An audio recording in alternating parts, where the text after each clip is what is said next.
नमस्कार साथियों, हंस वाहिनी जीके क्लासेज में आप सभी लोगों का हार्दिक स्वागत है।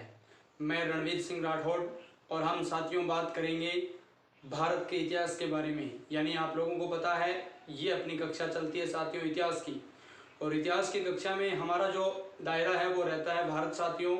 और मैंने आप लोगों को बताया कि जिस प्रकार हमने एक मुहिम छेड़ी है भारतीय इतिहास को कवर करने की और बेहतर तरीके से याद करने की, और वो भी किस आधार पर, यानी किन किन बिंदुओं के माध्यम से हम इसे याद करें, कौन कौन से टॉपिकों को हमें पढ़ना चाहिए और कितना पढ़ना चाहिए, इन सभी बातों को हम साथ में ध्यान में रखते हुए हर एक एग्जाम के बेस के है ना, अगर अपन बात करें तो उनको ध्यान में रखते हुए हमने ये कक्षा शुरू किया साथियों।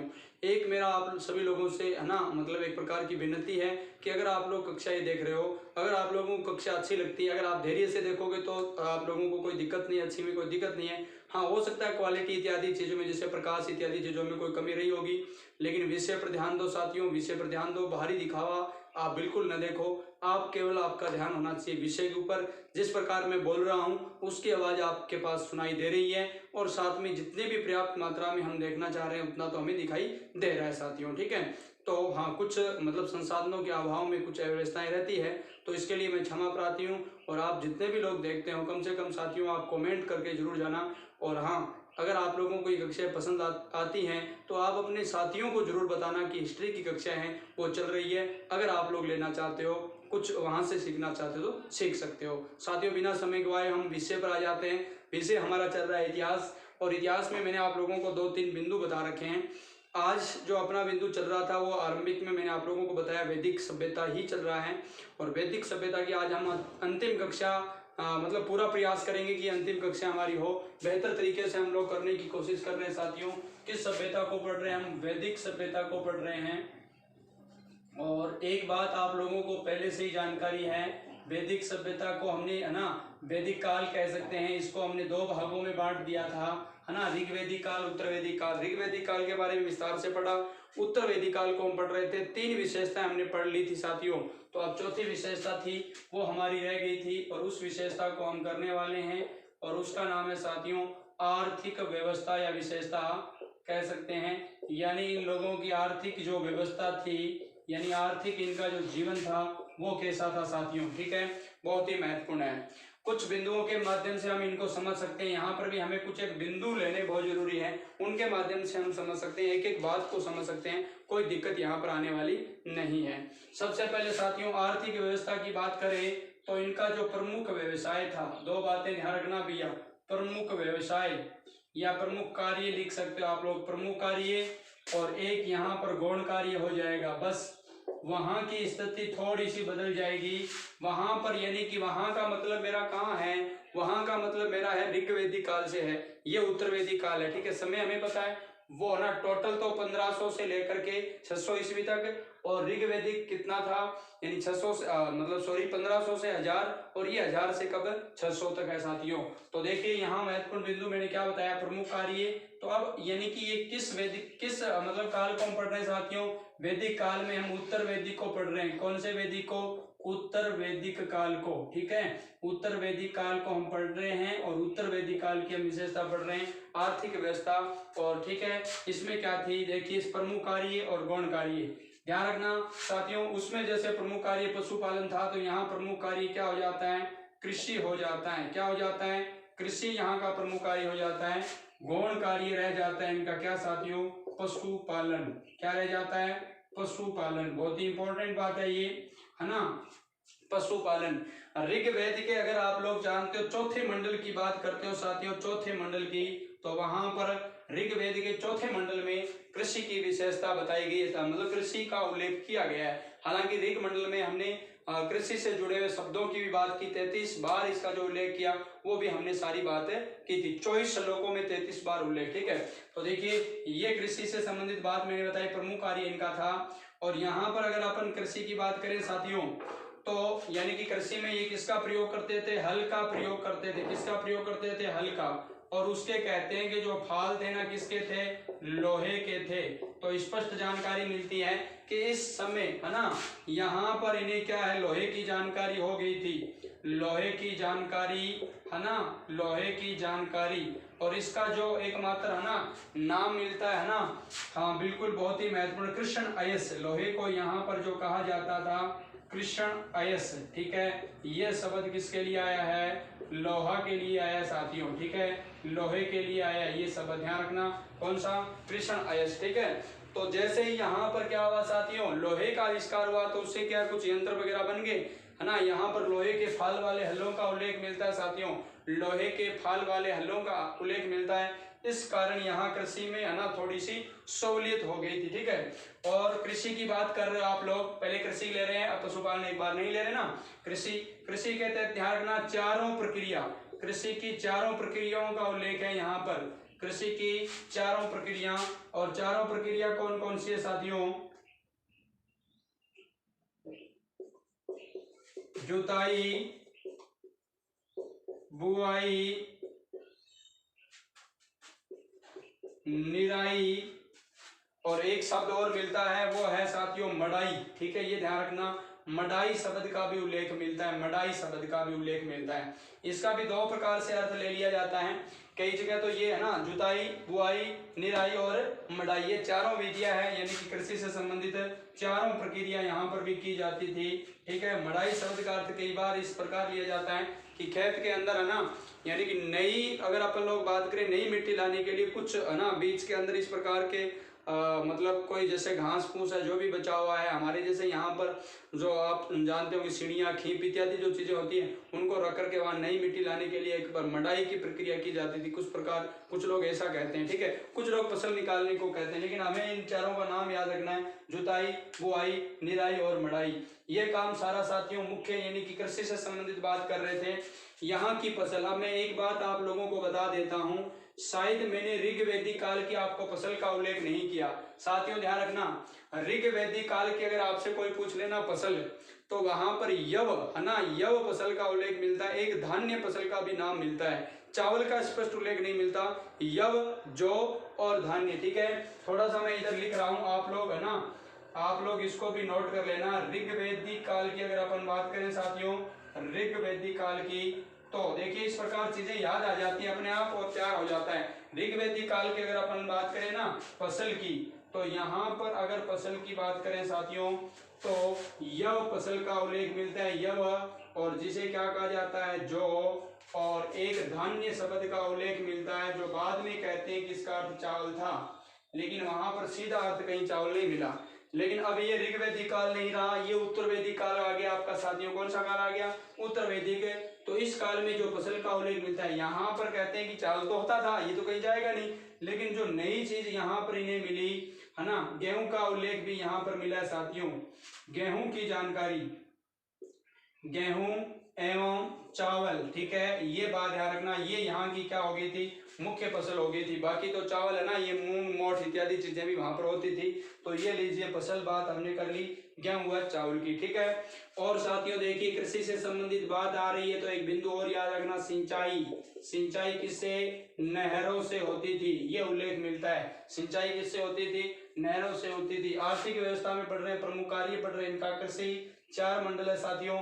मैंने बात की हल है ना, हल के जो फाल होते थे किसके होते थे, लोहे के होते थे। लोहे की जानकारी कृष्ण एस लोहे।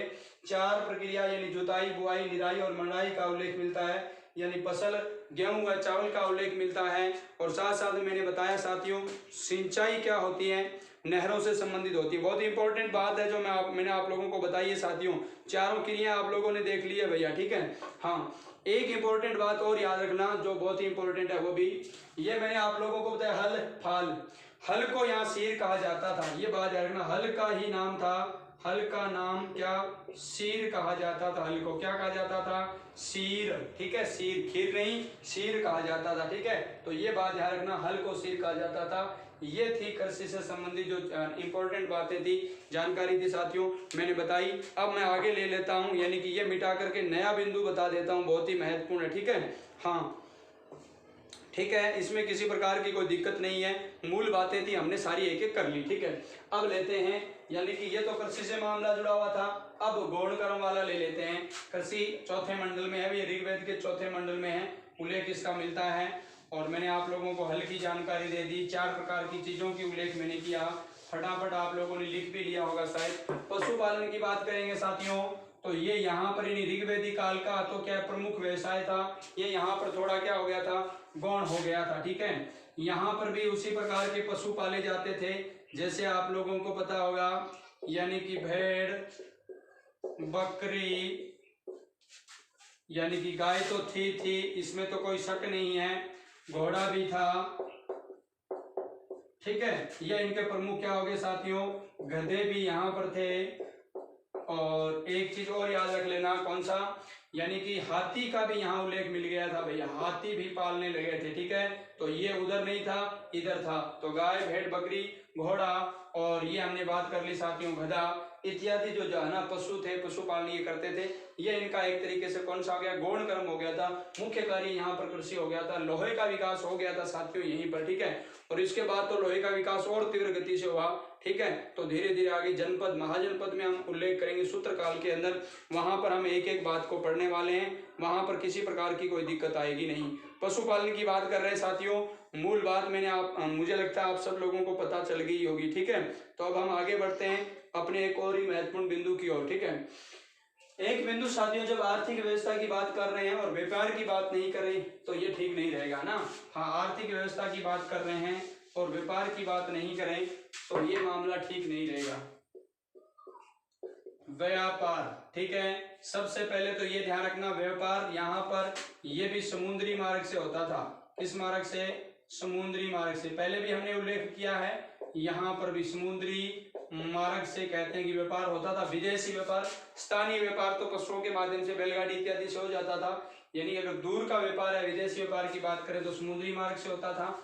और साथ में ध्यान रखना, व्यापार का जो आधार था, आधार यहाँ पर भी वस्तु विनिमय था साथियों। वस्तु विनिमय यानी कि वस्तु के बदले वस्तु लेना, वस्तु विनिमय, ये यहाँ का क्या था साथियों, आधार था। ये लीजिए, वस्तु के बदले वस्तु। ठीक है, हाँ, पैसे नहीं, व्यापार, समुद्री मार्ग।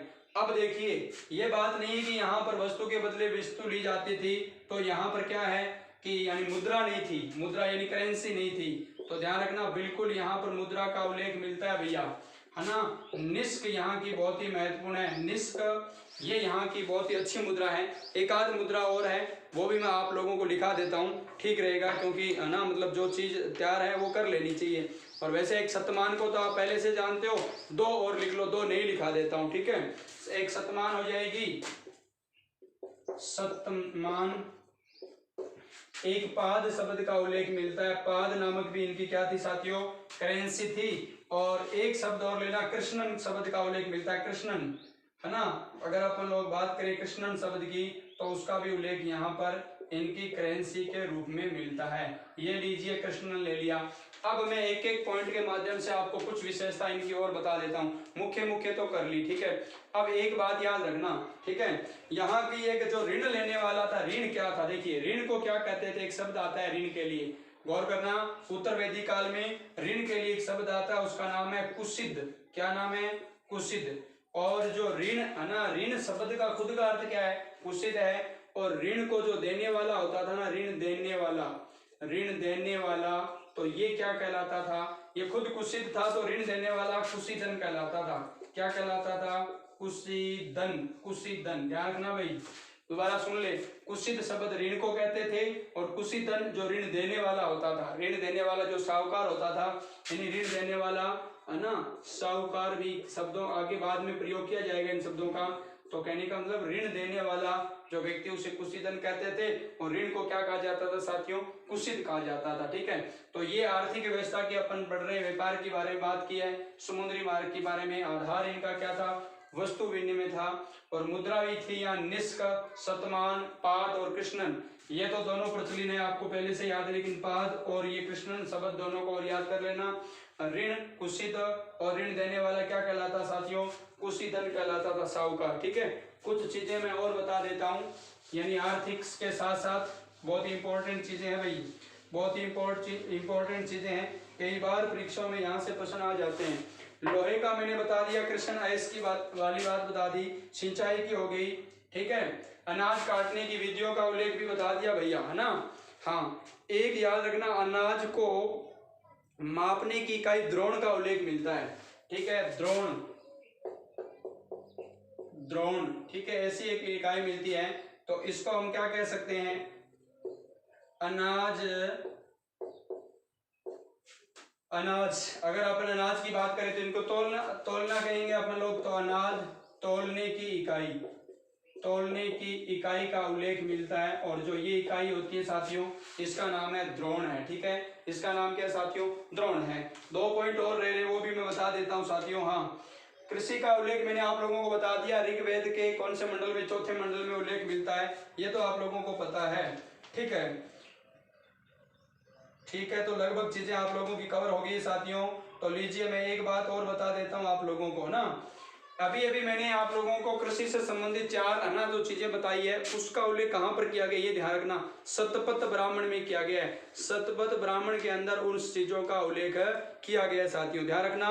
और मुंडको जो उपनिषद है ना, वो क्या कहता है, वो तो ये कहता है कि यज्ञ ना एक टूटी हुई नाव है, एक जर्जर क्या है साथियों, नाव है।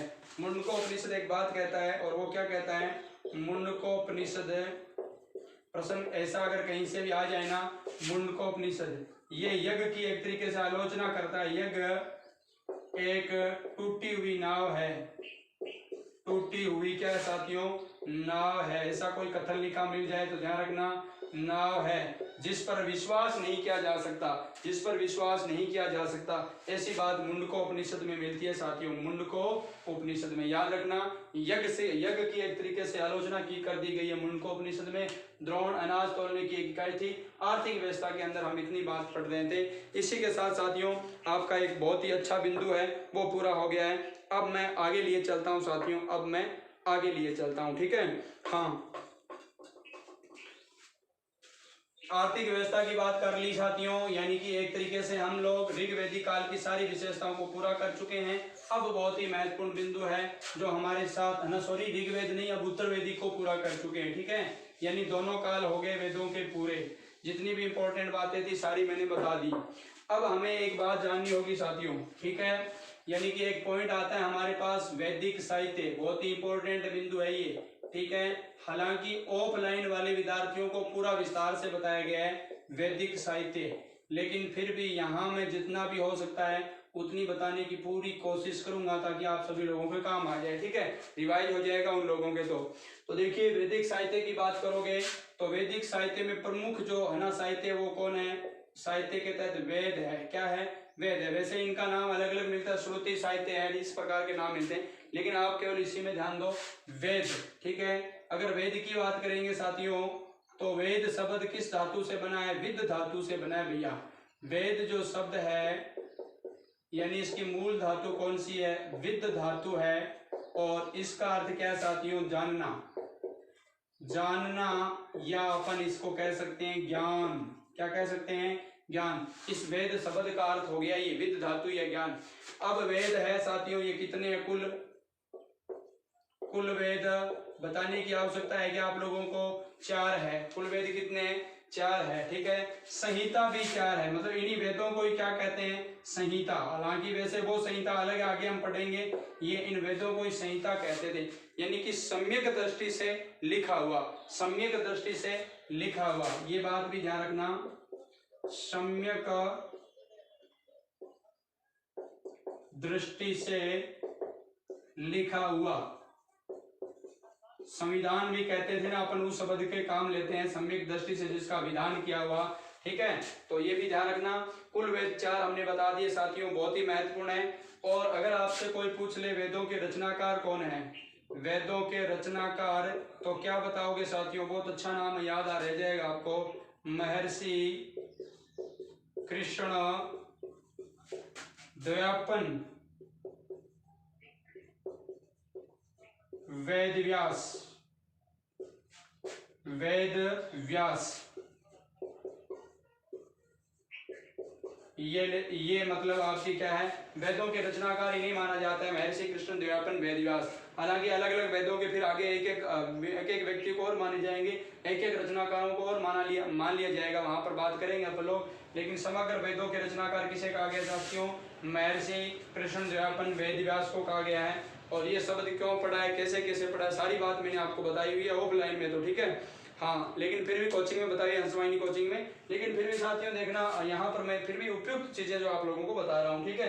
तो रचनाकार महर्षि कृष्णदेवरायन वेदव्यास। तो हम वेद की बात कर रहे थे, शब्द विद धातु यानी जानना, ज्ञान, कुल वेद चार, संहिता सम्यक दृष्टि से लिखा हुआ, रचनाकार महर्षि कृष्णदेवरायन वेदव्यास साथियों, ठीक है। अब वेद की बात करते हो आप लोग तो सीधी सीधी बात करते हो, है ना। अब हम अलग अलग वेदों की बात करेंगे, चार कौन कौन सा है तो सब लोग जानते हो, बताने की तो इसमें कोई ज्यादा है ना, विस्तार से लेने की तो कोई आवश्यकता नहीं है, वैसे आप लोगों को वैसे ही याद रह जाएगा, ठीक है। तो शुरू करता हूँ साथियों फिर मैं आगे की कहानी। और आगे की कहानी हम क्या पढ़ेंगे, वो ये पढ़ेंगे कि ये जो मैंने आप यहाँ बोर्ड पर लिखा गया, थोड़ी सी सहूलियत के लिए कुछ 5, 10, 15, 20 मिनट हमारी बच जाएगी, 10 मिनट तो बच ही जाएगी, ठीक है। तो लीजिए, मिनट वैसे बचाकर क्या करना है, लेकिन फिर भी आप लोगों का सिलेबस भी थोड़ा चले। तो देखिए, सबसे पहले एक नंबर वेद की बात करेंगे। तो ये देखो वेद है यहाँ तक, ठीक है। ये आपका पहला वेद है, ये आपका दूसरा वेद है, ये आपका तीसरा वेद है, ये चौथा वेद है। अब वेदों से संबंधित जो जो प्रश्न आते हैं वो मैंने यहाँ पर डाल दिए हैं, तो यहाँ से बहुत अच्छा आप तैयारी कर सकते हो, कोई दिक्कत नहीं है। तो पूरा ध्यान बोर्ड पर होना चाहिए साथियों, और इनको खुद भी एक बार इस प्रकार की सारणी अगर आप बना लोगे तो इसका मतलब आप सीख जाओगे, ठीक है। मेहनत थोड़ी सी करोगे तो। देखिए, सबसे पहले ऋग्वेद है, ऋग्वेद। देखिए, अब ऋग्वेद से संबंधित एक नंबर तो वेद हो गया, ऋग्वेद। अब ऋग्वेद का उपवेद भी होता है एक, और उस उपवेद का नाम क्या साथियों, आयुर्वेद। क्या नाम है, आयुर्वेद, ठीक है। तो 2 नंबर पॉइंट। 3 नंबर पुरोहित, यानी ऋग्वेद का पुरोहित कौन सा है, पढ़ने वाला पुरोहित, जो इसको वाचक करने वाला, वाचक कह सकते हैं, तो वाचन करने वाला होत्री, इसे या तो कह सकते हैं होत्री, या इसके लिए शब्द आता है सीधा होता, होता या होत्री, होता या होत्री। मतलब ऋग्वेद का यानी उपवेद आयुर्वेद है, और इसके जो पुरोहित है होत्री या होता है। उसके बाद देखिए ब्राह्मण ग्रंथ, ऋग्वेद के जो ब्राह्मण ग्रंथ है वो कौन से, ऐत्रेय और कौशिकी है। क्या है, ऐत्रेय व कौशिकी है। ब्राह्मण ग्रंथों के बारे में भी अभी हम बात करने वाले हैं, ऐत्रेय या कौशिकी। और ऋचाएं साथियों, ऋचाएं देखिए विषय वस्तु क्या है, यानी कि ऋग्वेद के अंदर चीज क्या है, विषय वस्तु क्या है, भाई उसके अंदर है क्या चीज। जिस प्रकार एक किताब में पाठ होते हैं इत्यादि, उसी प्रकार यहाँ पर ऋचाएं हैं और स्तुति है। स्तुति मतलब देवी देवताओं की स्तुति है। ऋचाएं, ऋचाओं का यहाँ पर क्या किया गया, संकलन किया गया इसके अंदर, ठीक है। तो ये इसकी विषय वस्तु हो गई। और विशेष विवरण में क्या है, ये प्राचीनतम वेद है साथियों, ऋग्वेद क्या है, प्राचीनतम वेद है। और 10 और 1028 में लिखा है, आप जानते हो 10 मंडल है, 1028 यहाँ पर क्या साथियों, आप लोगों का क्या साथियों, यहाँ मतलब सूक्त है, जैसे आप लोग जानते होंगे, है ना। तो बहुत ही महत्वपूर्ण है, याद रख लेना। 10 तो आपकी क्या हो मंडल, और 128 क्या हो गए, सूक्त हो गए, ठीक है। तो कोई दिक्कत नहीं है, किसी प्रकार की कोई समस्या आप लोगों को यहाँ पर आने वाली नहीं है। अब हम ले लेते हैं साथियों किसकी, सामवेद की। तो सामवेद में देखिए 2 नंबर वेद ले लिया है, इसकी बात मैंने बता दी, सामवेद। अब सामवेद का उपवेद क्या है, गंधर्व वेद। क्या है साथियों, गंधर्व वेद है, ठीक है। सामवेद गंधर्व वेद, साम यानी रात में, गंधर्व है, ठीक है, गंधर्व वेद, ठीक है। अब यहाँ पर होत्री है, तो यहाँ पर क्या उद्गाता है, इसका वाचक कौन है, उद्गाता है। और यहाँ पर देखिए ब्राह्मण ग्रंथ, यानी कि सामवेद के ब्राह्मण ग्रंथ कौन है, पंचवीस षड्वीस, है ना, ये ग्रंथ है पंचवीस षड्वीस। एक है जैमिनीय, देखो छोटे अक्षरों में लिखा है लेकिन आप लिख लेना पूरा, जैमिनीय। क्या नाम है, जैमिनीय। और एक है तांडे, एक नाम क्या है, तांडे। तो ये इनकी महत्वपूर्ण विषय वस्तु है ना, सॉरी, ये इनके ब्राह्मण ग्रंथ है। और जब अपन बात करेंगे साथियों विषय वस्तु की, तो सामवेद की बात आई ना, सामवेद की, तो गायन विधि इसके अंदर उल्लेख मिलता है, यानी संगीत शास्त्र से जुड़ा हुआ है, गायन विधि का उल्लेख पूरा मिलता है, और संगीत शास्त्र से जुड़ा हुआ है। और भारतीय संगीत कला का जनक किस वेद को कहा जाता है, सामवेद को कहा जाता है। तो 2 वेद पूरे हो गए, 2 वेदों की सामान्य जानकारी आपने ले ली है। तीसरा वेद देखिए साथियों, यजुर्वेद। यजुर्वेद की अगर अपन लोग बात करें उपवेद की, यजुर्वेद का उपवेद क्या साथियों, धनुर्वेद है। क्या है, धनुर्वेद। यजु और धनु, देखो नाम जुड़ रहा है, यजु और धनु। इधर मैंने कहा ना, शाम को गंधर्व है, शाम को गंधर्व रास रचाते हैं जो भी है। ऋग्वेद आयुर्वेद, देखो आयु मतलब पुराना है, आयु, आयु की बात आती है पुरानी, तो देखिए ऋग्वेद आयुर्वेद, ठीक है। तो हो गया, तो यजुर्वेद धनुर्वेद इसका उपवेद है। अधर्व्यू है ना, अधवर्यु है ना, अधवर्यु बोलते हैं वैसे तो, अधवर्यु, ठीक है। अधवर्यु मतलब कहा जाता है किसको, इस यजुर्वेद को, यजुर्वेद का जो पुरोहित होता है, पढ़ने वाला होता है, उसे क्या कहते हैं, अधवर्यु कहते हैं, ठीक है। और उसके बाद साथियों ब्राह्मण ग्रंथ यजुर्वेद का क्या है, शतपथ, बहुत ही महत्वपूर्ण शतपथ ब्राह्मण, बार बार हम इसकी क्या कर रहे हैं, चर्चा कर रहे हैं, बार बार इसकी चर्चा कर रहे हैं। और ये एक तैतीरीय, ठीक है, तैतीरीय आपका क्या है साथियों, ये भी शतपथ ब्राह्मण है, यानी ये भी ब्राह्मण है, और शतपथ और तैतीरीय दोनों का उल्लेख यजुर्वेद में है।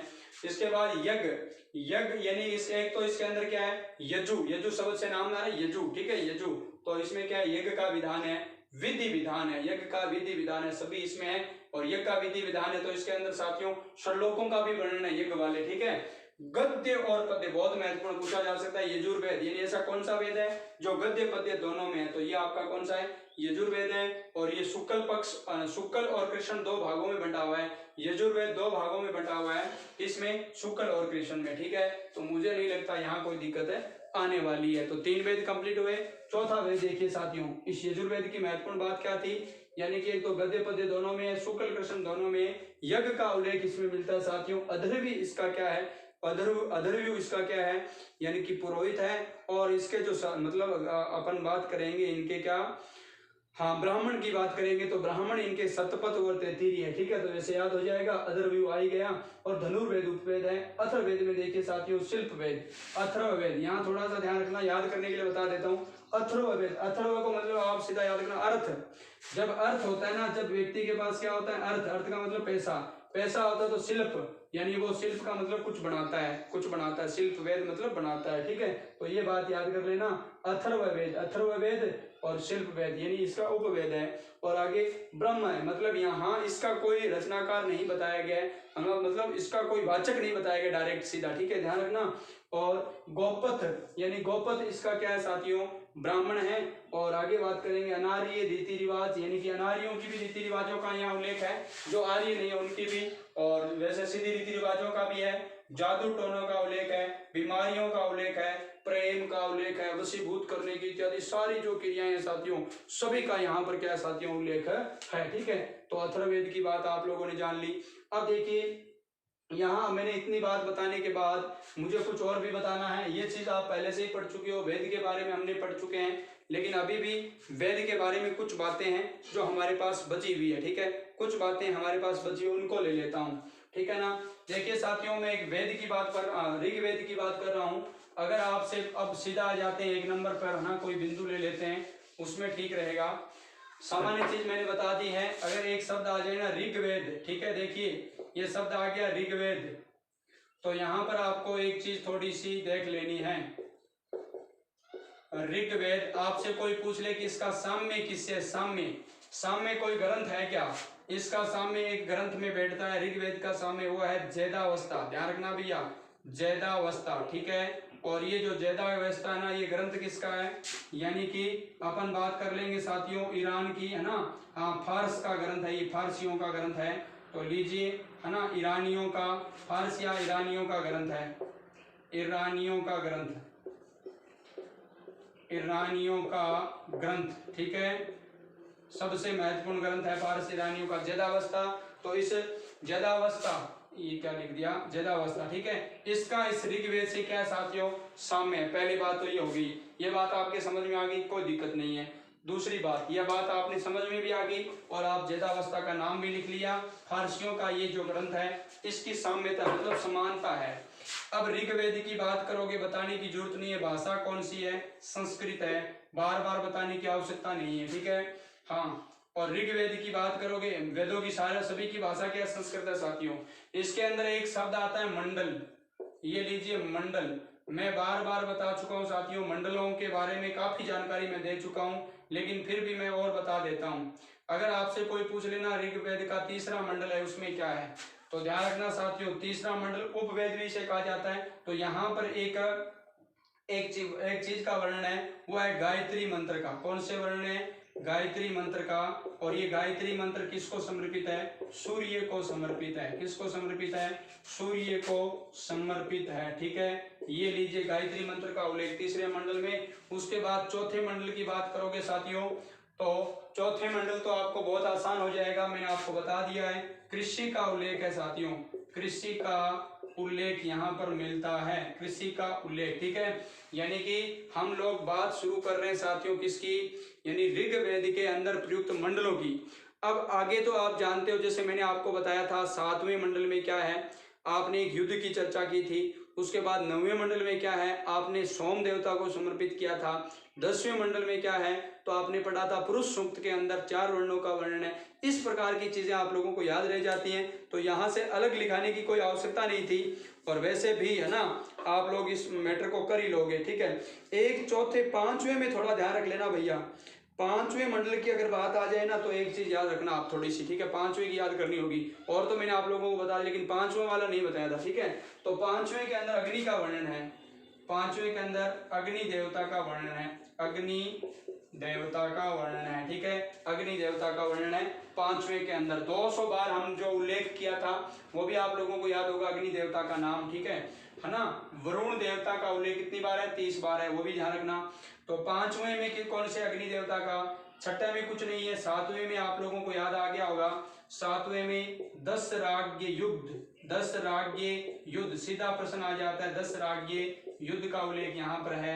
और 8वें में कुछ नहीं है ना, मतलब महत्वपूर्ण नहीं है। 9वें की बात करेंगे साथियों, तो 9वें में सोम देवता को ये समर्पित है, सोम देवता, ठीक है, देवता को समर्पित है। और फिर आप साथियों 10 की बात करोगे तो 10वां आप लोग जानते होंगे, 4 वर्णों का उल्लेख है। 10वें में 4 वर्णों का उल्लेख है, ठीक है, ये याद रखना भी, 4 वर्णों का उल्लेख है। और 10 राज्य युद्ध तो याद आ गया होगा, रावी है ना, परशुनी नदी के तट के ऊपर है ना, भरत जन यानी कि है ना, भरत जन की बात आप लोगों ने कर ली थी, सुदास, और उधर पूर्व वो उसका नेतृत्व किया था 10 जनों का, एक तरफ विश्वामित्र उनके 10 के साथ था, इधर वशिष्ठ जी थे है ना सुदास के साथ, विजय वशिष्ठ जी की हो गई। परशुनी नदी के लिए विवाद हुआ, कुछ लोग कहते हैं, कुछ लोग कहते हैं दोनों के, यानी कि पुरोहित बदलने के चक्कर में विवाद हुआ। तो ये बात मैंने ऋग्वेद के मंडलों की प्रयुक्त की है साथियों, मुझे लगता है आप लोगों ने याद कर ली, क्योंकि पहले मैंने बीच बीच में बताई थी, और मैं आगे भी बताऊंगा, ये मत भूलना कि मैंने यहाँ पर कहानी रोक दी है, नहीं, ये तो देखिए मैं लगातार आप लोगों को दोहराता रहूंगा, तो आखिरकार आपको उंगलियों पर याद होने के लिए आप लोग विवश हो जाओगे कि वास्तव में उंगलियों पर कैसे याद किया जा सकता है जीके, ठीक है। तो लीजिए, यानी यहाँ कुछ महत्वपूर्ण बात की है। अब मैं एक नाम लिखूंगा, उस नाम का अर्थ है ब्राह्मण ग्रंथ, ये लीजिए ब्राह्मण। अब ये ब्राह्मण क्या है, ठीक है, बस इतनी सी बात याद रखनी है, कोई बहुत ज्यादा टफ चीज नहीं है, ठीक है। मैं आप लोगों को सीधी सीधी भाषा में बताऊं ना, बिल्कुल सरल भाषा में, तो इसको आप इस प्रकार ऐसे कह सकते हैं, वेदों की सरल व्याख्या, ठीक है। हाँ, वेदों को सरल तरीके से विश्लेषित किया गया भाई, वेदों को सरल तरीके से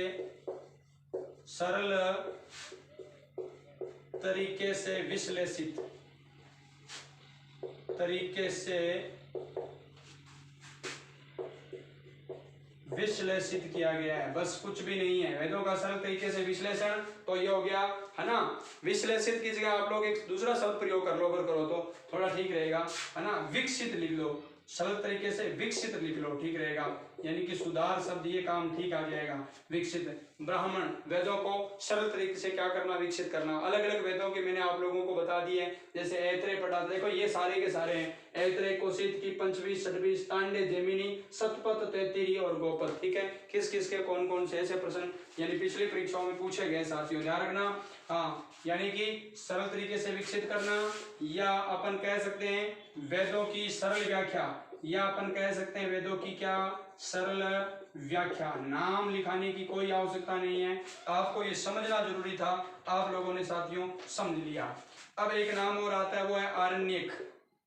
आरण्यक, ये लीजिए आरण्यक, शायद आप लोगों को अंधेरा दिखाई दे रहा है, लेकिन साथियों इसी अंधेरे से आपके प्रकाश की किरणें निकलेगी। विपरीत परिस्थितियों में जो व्यक्ति कार्य करता है उसका फल बहुत ज्यादा मीठा होता है। दिक्कत जरूर आएगी आप लोगों को, कुछ व्यक्ति इसको छोड़कर भी जा सकते हैं, लेकिन ध्यान रखना, हाँ मैं आप लोगों को बता रहा हूँ, यानी बहुत गहरी चीजें आप लोगों को यानी कि अंधेरे पर मिलेगी, अंधेरे में ही मिलेगी। थोड़ा सा मुझे मतलब इस असुविधा के लिए खेद भी है, लेकिन फिर भी लगातार स्ट्रगल जारी है आप लोगों के लिए। ओके, तो आगे भी बात करेंगे साथियों। अगला बिंदु मैं ले लेता हूं जो कि बहुत ही महत्वपूर्ण है। बात किसकी कर रहे हैं साथियों? आरण्य की। तो एक चीज ध्यान रखना भैया, आरण्यक में क्या पढ़ेंगे, यानी कि जंगल में लिखा गया साहित्य हो गया, एक तरीके से वन में लिखा गया ना, यानी आरण्यक मतलब अरण्य यानी जंगल, यानी वन में लिखा गया साहित्य। ये लीजिए, जंगल में लिखा गया साहित्य, है ना, जंगल में लिखा गया साहित्य, है ना। तो अब देखिए पठन पाठन एकांत जंगलों में विषय अपन बात कर देंगे ना, पठन जंगल में लिखा गया साहित्य। तो ये जो इनका जो पठन पाठन है, अब देखो ये जंगल में लिखा गया साहित्य, अब इस बात से ये सही नहीं है, कुछ लोग इसको इस बात से सही ठहरा देते हैं, ये गलत है। सही क्या था? ये था, देखिए ये शब्द मैं बार बार मैं कहता हूँ, बीच बीच में ये आते हैं और मतलब हमें भ्रमित कर देते हैं। सही मायने में था ये जंगल में लिखा नहीं गया था, बल्कि जंगल में यानी एकांत में इसका पठन पाठन होता था। एकांत में पठन पाठन यानी इसको पढ़ा जाता था, न कि इसको एकांत में लिखा गया था ना। जानबूझ के मैंने लिखा है तो गौर कर लेना। आरण्य के एकांत में पठन पाठन, ठीक है क्या भैया? एकांत में पठन पाठन, और कोई दिक्कत है नहीं। और इसका विषय देखिए मैं बता देता हूँ आप लोगों को, जैसा मैंने नोट किया है, दार्शनिक व रहस्यात्मक ज्ञान है, ठीक है। दार्शनिक रहस्यात्मक ज्ञान क्या होता है? वैसे तो ये बहुत बड़ा बिंदु है, दर्शन शास्त्र का नाम लेते ही बहुत बड़ा टॉपिक शुरू हो जाता है ना। आप लोग फिर भी थोड़ा सा इसको समझ लेना। दार्शनिक व विषयात्मक जो ज्ञान है, दार्शनिक और विषयात्मक ज्ञान, हाँ बहुत ही महत्वपूर्ण है। अगर अपन लोग बात करें तो ये उल्लेख इसमें मिलता है साथियों। विषयात्मक की जगह रहस्यात्मक लिखो साथियों, रहस्यात्मक, ठीक है, रहस्यात्मक ज्ञान, इसका उल्लेख यहाँ पर मिलता है। अब इसके अंदर क्या है? इसके अंदर है क्या? इसके अंदर जन्म है, मरण है, ठीक है, पूर्व जन्म है, इत्यादि चीजों का पूरा वर्णन है, बताया गया है। किसके पीछे क्या धारणा है, किसके पीछे क्या धारणा है, सारी की सारी दर्शन शास्त्र का ये एक तरीके से क्या बन जाता है साथियों? विषय बन जाता है ना। जीवन मृत्यु, है ना, जन्म मरण। आप इस शब्द को क्या लिख सकते हो? जीवन मृत्यु लिख सकते हो। क्या लिख सकते हो? जीवन मृत्यु, बहुत ही अच्छा शब्द है ना, जीवन मृत्यु लिख सकते हो। या एक शब्द और का हम लिख सकते हो, यानी कि इस दर्शन शास्त्र में क्या है? आत्मा और जीव के मध्य क्या संबंध है, इन चीजों का भी यहाँ पर उल्लेख मिलता है।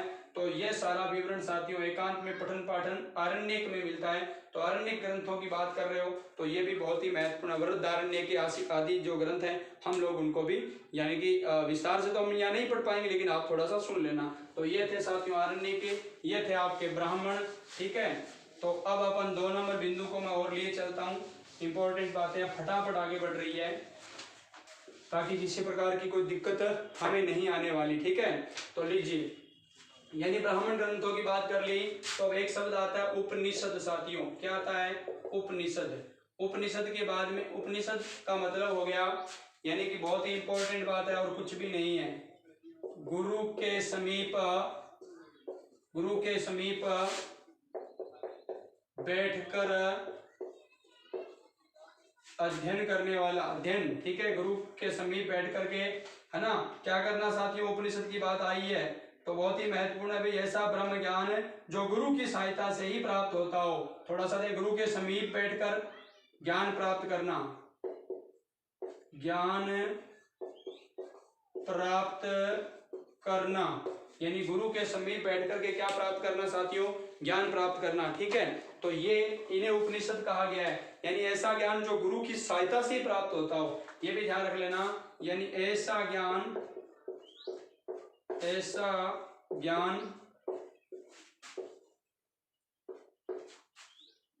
जो गुरु की सहायता से ही प्राप्त होता हो। किसकी सहायता से प्राप्त होता हो साथियों? गुरु की सहायता से, ठीक है। तो ध्यान रखना, ऐसा ज्ञान जो गुरु की सहायता से प्राप्त होता हो, उपनिषदों के तहत है भाई, ये बात है, उपनिषदों के तहत, ठीक है। कोई दिक्कत आएगी नहीं। और प्राचीन दार्शनिक ज्ञान इसमें मिलता था साथियों, ठीक है। और इसके अंदर जो ज्ञान होता था वो क्या होता था? प्राचीन दार्शनिक ज्ञान, ठीक है, वही बात दर्शन शास्त्र की। तो दार्शनिक ज्ञान यहाँ पर मिलता था, कोई दिक्कत नहीं है, ठीक है। बस इसको गुरु के समीप बैठकर ही समझा जा सकता था। उपनिषद, उप माने पास में, निष्ठ यहाँ अर्थ लिया गया बैठ करके, गुरु के पास बैठ करके ज्ञान अर्जित करना उपनिषदों के तहत आता था। और ये जो ग्रंथ थे काफी मिलते हैं, आप लोग जानते होंगे, आपने कई नाम सुने होंगे।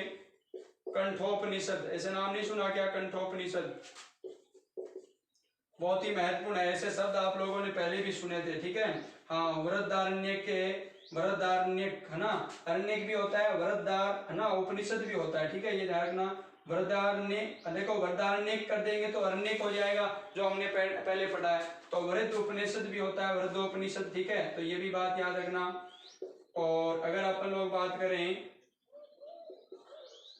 और मुंडकोपनिषद आपने पढ़ा होगा, मुंडकोपनिषद, मुंडकोपनिषद, ठीक है। तो ये यहाँ के प्रमुख उपनिषद है, इनका अपन लोग काम ले सकते हैं साथियों, ठीक है। मुंडकोपनिषद है, ठीक है। छांदोग्य उपनिषद का नाम सुना आप लोगों ने सुना होगा, छांदोग्य उपनिषद, छांदोग्य उपनिषद साथियों, छांदोग्य उपनिषद, ठीक है।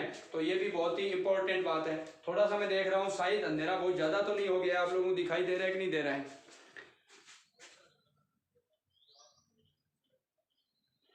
अभी तक दिखाई दे रहा है, शायद कोई दिक्कत नहीं, चल रहा है मामला, ठीक है। हाँ, तो यानी कि हमने बात कर दिया उपनिषद की, गुरु के समीप बैठकर ज्ञान प्राप्त करना, ऐसा ज्ञान जो गुरु की सहायता से प्राप्त होता हो, प्राचीन दार्शनिक ज्ञान ये इसमें होता है। कंठोपनिषद, वृहदो है ना उपनिषद, और ये मुंडकोपनिषद, छांदोग्य उपनिषद आदि यहाँ के क्या होते थे साथियों? उपनिषद होते थे, ठीक है। तो ले लेता हूँ फिर मैं एक और बिंदु को, उपनिषद हो गया तो साथियों हम लोग पढ़ते हैं, है ना। एक चीज मैं बता देता हूँ, सुन लीजिए। उपनिषद की बात करोगे ना साथियों, उपनिषद ये वैदिक साहित्य की अंतिम साहित्य था भैया। हाँ, वैदिक साहित्य की बात करेंगे, वैदिक साहित्य के अंतिम में लिखा गया था, वैदिक साहित्य के अंत में लिखा गया था, अंत में लिखा गया था ना, इसलिए देखो वैदिक साहित्य के ये अंत में लिखा गया था, इसलिए इस उपनिषद को कहते हैं वेदांत। प्रश्न आ सकता है भैया, वेदांत, ठीक है, यानी वैदिक साहित्य के अंत में लिखा गया था, इसलिए उपनिषद का ही दूसरा नाम क्या है? वेदांत है, याद रह जाएगा। और एक होता है वेदांग, जो अभी बात करेंगे, जिसकी अभी बात करने वाले वेदांग की, ठीक है। तो मैं वेदांग को भी ले लेता हूँ, ठीक है। तो ये वैदिक साहित्य की बात मैंने की है साथियों, वैदिक साहित्य के ये अंत में लिखा जाता था, इसलिए इसे कहते थे वेदांग, कहते थे, क्या कहते थे? वेदांग। किसको? उपनिषद को, है ना। गुरु के समीप इसे क्या किया जा सकता था साथियों? सीखा जा सकता था, ठीक है। गुरु के समीप इसे क्या किया जा सकता था? सीखा जा सकता था।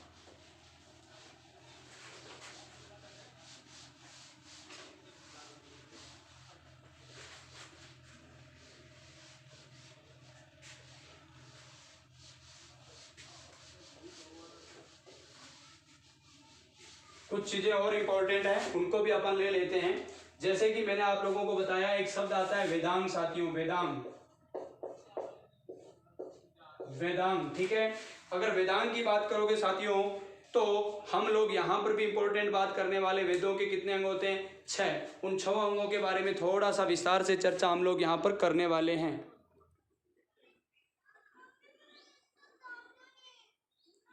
साथियों दृश्यता काफ़ी कम हो गई है, इस वजह से, है ना, इस वजह से फिर आप लोगों का कुछ जो बिंदु है वो रह रहा है, तो वो मुझे अलग से करना पड़ेगा, ठीक है। तो ये थोड़ा सा ध्यान रख लेना। हाँ साथियों, मतलब दिखाई देने वाली जो गड़बड़ है वो ज़्यादा हो रही है, इस वजह से मैं इस कक्षा को साथियों यहीं समाप्त करूँगा। आप लोग यानी अभी तक ये कोई बात नहीं कि कक्षा बीच में है, यानी एक अच्छे और सुंदर टॉपिक तक कक्षा रुकी है। तो वेदांग की बात करेंगे कुछ, और हम बात करने वाले वेदांग की, और कुछ हमारे जैसे मान लो अलग अलग बिंदु और आएंगे, उनकी भी बात करेंगे। राजा का लिए क्या शब्द का उल्लेख यहाँ पर किया जाता था, उनकी भी कुछ चर्चा करने वाले हैं, है ना। हाँ, तो इन कुछ एक बिंदु जो हमारे और बचे हुए हैं, इनके बारे में पुराण है इत्यादि चर्चा हम करने वाले हैं कल।